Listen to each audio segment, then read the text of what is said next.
gabatar da kanka. Assalamu alaikum masu kallo da saurare. Sunana Adamu Abdullahi Zango, wanda kuka sani dan wasan Hausa.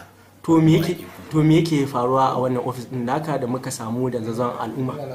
Yato wani abu ne da yake faruwa wanda ya dade akalla ina tunanin za a dauki shekara kusan 7 ko 10 ma ana yin irin waɗannan abubuwan, kuma mutanen da suke yi mutane ne 'yan arewa 'yan uwan Hausawa suke amfani da sunana su yi mu'amala da mata, su roƙe su kuɗi, su kuma gayyace su zuwa wurinsu, su yi amfani da cewa na yi tafiya bayan bana nan, su je su ɗauko su kai su gida, wasu su yi musu fyaɗe, wasu kuma su lallaba su saboda suna son su ga Adamu Zango, matan su ba su haɗin kai.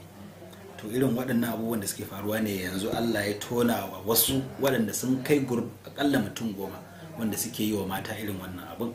Allah ya tona musu asiri, aka shirya yadda suke bi suke yi su yaudari mace, hanyar aka bi aka yaudare su kuma suka fada tarkon. Yanzu haka suna hannu, suna police station, kuma daga police station kotu za mu tafi insha Allah. To yanzu wane mataki kake ganin ya kamata masoyanka su ɗauka dangane da masu irin wannan ƙarar suna cewa kai ne Adamu Zango ta hanyar waya? To ka san so dole duk yadda ka kai a duniya sai ka yi wa so uzuri. Matan da suke kira suna mika yaddansu ga baki ɗaya akan murya ne. Wannan murya ita take jan hankalinsu, saboda waɗanda suke amfani da waya a matsayin ni suna ƙoƙari su kwaikwayi muryata, suna ƙoƙari kuma suna samun information ɗin duk inda nake shooting, in na bar ƙasan ma, in na tafi wani, duk suna amfani da wannan abin. Kuma matan suna gani on social network, ina guri kaza sun gani, ni dama ina yin posting on Instagram da Facebook da shauransu. Saboda haka wannan abin suke gani, suke yadda da cewa da ni suke magana, sai su mika yaddan su gaba ki da wannan. Kuma yaddan wasu film suke so su shiga, kuma za su yi musu alƙawarin cewa ki zo ni ne Adamu Zango, ni zan saki a film tunda kin san dai na isa, ni ne promoting din wance, ni na sa wance a film, ni ne kaza. Dole ta yadda, saboda haka tunda abin yana ranta za ta taho dan tunanin Adamu Zango ne ya kira ta. A lokacin da ta zo za ta ga wani wanda ya zo zai ce a wannan ai kanina ne, zan turo kanina, ni bana nan, kanina zai zo. In ya zo zai ce ni ne kanin Adamu Zango, ya turo ni dauke ki. Zai dauke ta ya kai ta ko hotel ko kuma wani gidan da suka tanada dan yin wannan mummuna al'amari. Sa aje ta kwana 1 kwana 2, wanda dama ta baro gidansu ba ta da tarbiyya, za ta ba su haɗin kai. Saboda dan kina son ganin Adamu Zango bai kamata ki bada kanki ga wani dan kina so ki shiga fim ba, wai dan kina so ki shiga fim kawai ki bada haɗin kai wani ya mu'amalan banza da ke amfani da ke dan zaki shiga fim, ba daidai bane. Wasu suna ba su haɗin kai, wasu kuma da ƙarfi suke musu, idan sun nema hakan ba su amince musu ba. To kasancewa duk jaruman duniya kuma kana cikin jarumai na wannan lokaci, kasancewa cewa ba kowane jarumi ne ake kiran shi kai tsaye ba, to ko akwai wani ƙarin bayani da za ka yi dangane don kan mutane su gano wai ba daga an kira ka kai tsaye ake samu ba? To ka san abin akwai ƙarancin wayewa na mutanen 'yan arewa da yawa ba su waye akan social network ba. Ballantana idan na yi posting na ce wannan shine number na, in kana nema na ka kira wannan number ko ka nemo wannan manaja na, ba sa gani. Wasu iya waya ce kawai a hannunsu, ba sa chatting din. So da haka ta yadda za ka wayar da mutane yana da wahala sosai. Shi yasa babu wata hanya da za mu iya wayar da mutane in banda ta hanyar album ɗina.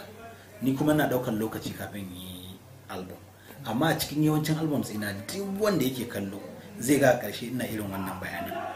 Kuma amma duk da haka duk bayanan sun tashi a banza, har yanzu al'amarin yana faruwa. To daga ƙarshe menene jan hankalinka da kuma kira ga masoyanka? To a ƙarshe jan hankalina shine irin waɗannan mutanen su ne suka sa malamai suke zargin mu a matsayin ɓata gari, saboda suna samun labari 'yan fim sun yi rafin ɗin wata, 'yan fim 'yan luwaɗi ne, 'yan fim 'yan maɗugo ne, 'yan fim kaza ne. Saboda me babu wani ɗan fim wanda wani zai kalle shi ce na gan shi ana luwaɗi da shi, ko na ganta ana maɗugo da ita, ko na gan wani yana zina. Babu shaida, saboda shaidan zina ma kaɗai ba ma na luwaɗi ko maɗugo ba ma ba ƙaramin abu bane kafin ka samu wanda zaka kama shi ya aikata wannan abu. Amma me irin waɗannan da suke amfani da sunayenmu 'yan matan da aka yi wa haka su za su koma garin su ce kun ga abin da Adam A Zango ya sa aka yi mun, ya kira ni har gari kaza, ya haɗa ni da yaransa suka yi min kaza suka yi min kaza, ashe dama yin iska ne yan fim din nan ana faɗa ban da yanzu wallahi kin ga kaza. Dole ta faɗa wa mutum ɗaya zai ɗora wani, mutum ɗaya zai faɗa wani, sai ka ga mutum 1000 sun sani kuma sun yadda saboda an yi mata ta gani kuma ta faɗa ta ce ita aka yi wa, ko ni aka zo a gaya wa zan yadda. Da haka mutane su daina su rika yi mana kyakkyawan fahimta, su rika gane cewa ba a mugun bafade, ba a mugun sarki sai mugun bafade. Waɗanda muke tare da su su ne suke jawo mana wannan matsalar, banda ma 'yan cikinmu, don akwai 'yan cikinmu crew waɗanda suke karkashinmu ne, yaranmu ne, suna mana irin waɗannan abu. Sannan akwai 'yan gari wanda ba mu da mu'amala da su, amma tsautsayi yana sa irin wani maybe in ka tambaye shi namban Adamu Zango saboda baya so ya bayar ko kuma bai da shi sai ya karya sai ya ce ga namban shi, sai ba na aboki sai ce kai na bada namban ka fa, wata za ta kira ka akan Adamu Zango kawai da Allah ka ce kai ne saboda ta rabu da ni.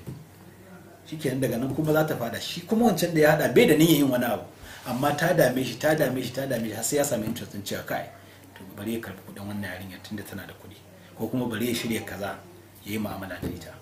Saboda haka ina so jama'a ku riga gane cewa dan fim ba mutum bane wanda waya da shi zai zama easy ko ganinsa zai zama easy, yana da wahala mu'amala.